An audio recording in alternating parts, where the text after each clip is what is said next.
ನನ್ನ ಪಕ್ಕದಲ್ಲಿ ತಂಗರಾಜ್ ಅವರಿದ್ದಾರೆ. ಈಗ ಅವ್ರು ಕೆಲ್ಸಕ್ಕೆ ಹೊರಟಿದ್ದಾರೆ. ಹಾಗಾಗಿ ನಾವು ಅವರಿಗೆ ಜಾಸ್ತಿ ತೊಂದರೆ ಕೊಡೋದು ಬೇಡ. ಇದು ಅವ್ರ ಮನೆ. ಈ ಮನೆ ಪಕ್ಕದಲ್ಲಿ ಕುರಿ ಎಲ್ಲ ಸಾಕಾಣಿಕೆ ಮಾಡಿದ್ದಾರೆ. ಇಲ್ಲೆಲ್ಲ ತುಂಬ ವ್ಯವಸಾಯನೇ ಮಾಡ್ತಾರೆ. ಇಲ್ಲಿ ಪಕ್ಕದಲ್ಲಿ ಬೋರು ಮಾಡಿದ್ದಾರೆ, ಕೃಷಿ ಹೊಂಡವನ್ನು ಮಾಡಿದ್ದಾರೆ, ಟಾರ್ಪಲ್ ಹಾಕಿದ್ದಾರೆ ಕೃಷಿ ಹೊಂಡಕ್ಕೆ.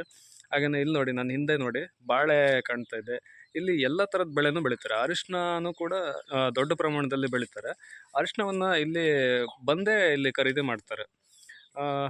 ಹಾಗೆಯೇ ಇದರಲ್ಲಿ ಇವರು ನಿಂಬೆ ಗಿಡ ಹಾಕಿದ್ದಾರೆ. ಎಷ್ಟು ಅದ್ಭುತವಾಗಿ ಕಾಯಿ ಬಂದಿದೆ ಅಂದ್ರೆ ನಾವು ಇವರಿಗೆ ಮನೆಗೆ ಬರ್ತಾ ಅದನ್ನೇ ಮಾತಾಡ್ಕೊಂಡು ಬಂದ್ವಿ.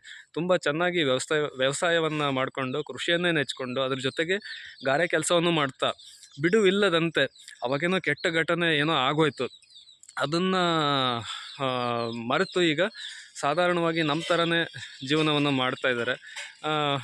ಇಷ್ಟು ಹೇಳಲಿಕ್ಕೆ ಇಷ್ಟಪಡ್ತೀನಿ. ಈಗ ನೆಕ್ಸ್ಟು ಅಂತಿಯೂರಿಗೆ ಹೋಗೋಣ ಸ್ನೇಹಿತರೆ.